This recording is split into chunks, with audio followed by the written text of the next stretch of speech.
Radhe Radhe friend, आप सभी को हमारे चैनल में बहुत बहुत स्वागत है। आई होप कान्हा की कृपा से आप लोग बहुत ही अच्छे होंगे। तो फ्रेंड, यहाँ पे हम लड्डू गोपाल को जगा दिए हैं। तो वीडियो में आपको दिखाएंगे कि रोज़ अपने घर के मंदिर में सरल विधि से पूजा कैसे करें। तो देखिए, यहाँ पे लड्डू गोपाल जग गए हैं और सुबह में उनका भोग, अंगूर का भोग लगाया है और उनका जो बेड है जगह पे रख देंगे। साथ ही साथ अगर मोड़ के रख दें तो फिर लड्डू गोपाल का जो बेड है वो अच्छे से साफ़ हो जाता है, मतलब मंदिर भी साफ़ हो जाता है। तो यहाँ मोड़ के रख दिए हैं। अब हम करेंगे स्नान का तैयारी। तो देखिए, घर के मंदिर में जब हम सभी भगवान को स्नान कराते हैं तो जो मूर्ति है उनका पहले हम स्नान कराएंगे। तो मूर्ति में पीतल का मूर्ति जो है उनको स्नान कराएंगे। जैसे मिट्टी का जो मूर्ति होता है उसको स्नान नहीं कराएंगे। उसको फोटो में जल का छिड़काव लगाते हैं। तो पहले मूर्ति को स्नान कराएंगे। तो हमारे पास जैसे एक लड्डू गोपाल है और शिव भगवान है, तो लड्डू गोपाल को पहले हम स्नान कराएंगे।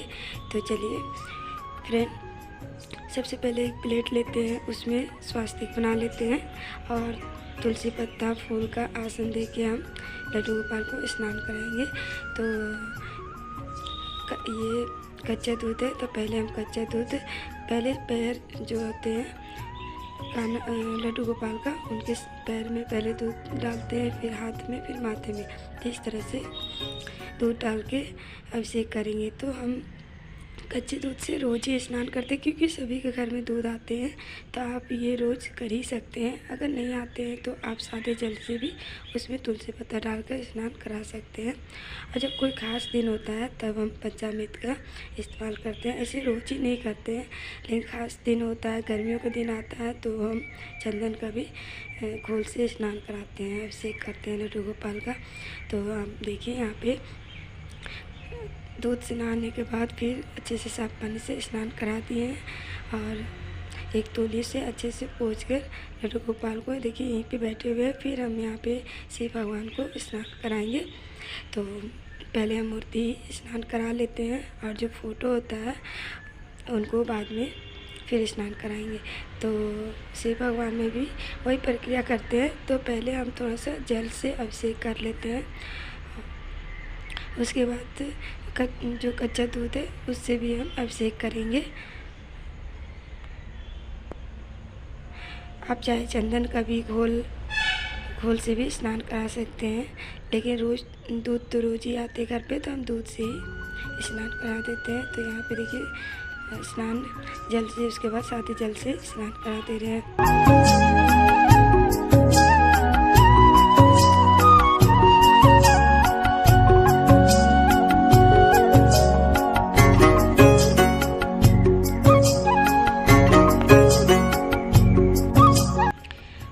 उसके बाद हम अच्छे से पोंछ लेते हैं क्योंकि मूर्ति जो होता है पीतल का मूर्ति है, कहीं पानी अगर रह जाए ज़रा सा भी तो थोड़ा सा दाग पड़ जाता है। तो बस इसीलिए अच्छे से आप लोग भी जो पानी होता है उसको अच्छे से पोंछ ले तौलिए से।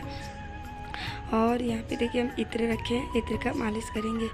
तो फ्रेंड, जो जल होता है उसको हम देखिए साइड रख लिए क्योंकि उसको इधर उधर नहीं फेंकेंगे, उसको गमले में, फूल का गमले में डाल देते हैं। और उसके बाद यहाँ पे देखिए इत्र मालिश कर रहे हैं। तो स्नान से पहले इत्र मालिश कर देते हैं।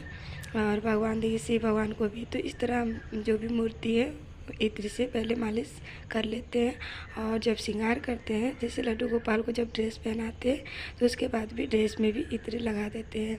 और भगवान जी है, भगवान जी इत्र समर्पित ज़रूर करनी चाहिए। अगर आप नहीं करते हैं तो फिर आज से ज़रूर करें इत्र समर्पित, क्योंकि उससे भगवान बहुत प्रसन्न होते हैं। उसके बाद हम ड्रेस पहनाएंगे। तो ड्रेस लड्डू गोपाल को पहना लेते हैं और श्रृंगार भी कर लेते हैं। और उसके बाद भगवान देखिए यहाँ पे तैयार हो गए हैं और कितने मुस्कुरा रहे हैं। तो उसके बाद हम करते हैं यहाँ पे घर के मंदिर में जो फ़ोटो है उसको हम अच्छे से एक तौलिए में हल्का सा जल लेकर तो उससे हम पोंछ लेंगे सभी फ़ोटो को। जो भी चंदन सिंदूर जो भी तिलक होता है उनसे ये हो जाता है स्नान भाव। तो अच्छे से जल जो लेते हैं उसमें गंगा जल थोड़े से डाल दीजिए और उसके बाद जो रेगुलर कपड़े होते हैं भगवान का तौलिए होते हैं उससे हम पोंछ देंगे सभी फ़ोटो को। तो बस इसी तरह से, क्योंकि फ़ोटो अगर रोज़ स्नान कराएंगे जल डालेंगे तो फिर ख़राब हो जाएगा। तो इस तरह से पोंछ लेते हैं और उसके बाद जल से, या तो जल से भी आप छिड़काव कर सकते हैं। तो इस तरह स्नान भाव हो जाता है सभी फ़ोटो में भी। और अब हम यहाँ पे फ़ोटो में तिलक कर लेंगे। तो देखिए हम सभी को हम देखिए चंदन सिंदूर अरवा चावल एक जगह रखे रहते हैं, उसी से रोज़ हम बस इस तरह से जितने भी देवता हैं तो उनको हम चंदन का तिलक कर देते हैं। जो देवी है माता है सिंदूर का तिलक कर देंगे। तो बस इस तरह से सिंपल सा रोज़ भगवान का सेवा कर सकते हैं। तो उसके बाद तिलक करने के बाद हम देखिए यहाँ पे लड्डू गोपाल जो है उनको भी चंदन का तिलक कर देते हैं और जो श्रृंगार किए हैं वो आईना दर्शन करा देते हैं। तो देखिए कितने क्यूट प्यारे लग रहे थे। और अब फूल अर्पित करेंगे। तो तुलसी पत्ता ज़रूर विष्णु भगवान लड्डू गोपाल तुलसी पत्ता चढ़ाए जाते हैं। तो हम गणेश भगवान को यहाँ पे दुर्वा घास अर्पित कर रहे हैं। और फिर लक्ष्मी माँ सरस्वती भगवान मतलब जितने फ़ोटो है सभी जगह हम फूल एक एक करके फूल रख देंगे।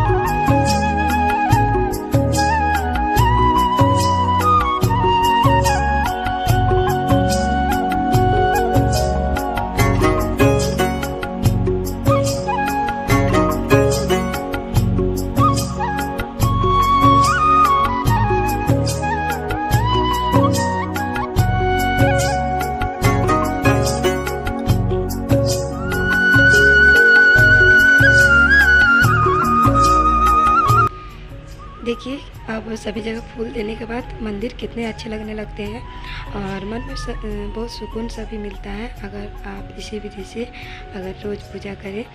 तो चलिए अब हम आरती के लिए दीपक प्रज्वलित कर ले रहे हैं और धूप बत्ती। तो सभी फ़ोटो पे सभी भगवान पे धूप बत्ती हम दिखा लेते हैं और साथ में घंटी भी बजाएंगे। और देखिए यहाँ भोग में अंगूर है और मीठे में मुकुलदाना।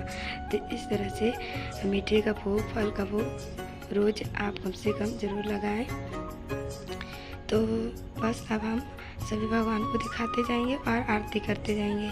तो जैसे हम लड्डू गोपाल का रोज़ आरती करते हैं और गणेश भगवान, तो जितना समय होता है अगर रोज़ कर पाते हैं भगवान जी का आरती तो रोज़ करें, नहीं तो फिर लड्डू गोपाल अगर सेवा करते हैं तो उनका भी आरती आप कर सकते हैं सिर्फ। तो बस हम यहाँ आरती करने के बाद अब हाथ जोड़ के भी प्रणाम कर लेते हैं। अगर भूल चूक कुछ भी होती है तो उसके लिए माफ़ी हमें ज़रूर मांगनी चाहिए। तो बहुत सिंपल से मैंने पूजा की है।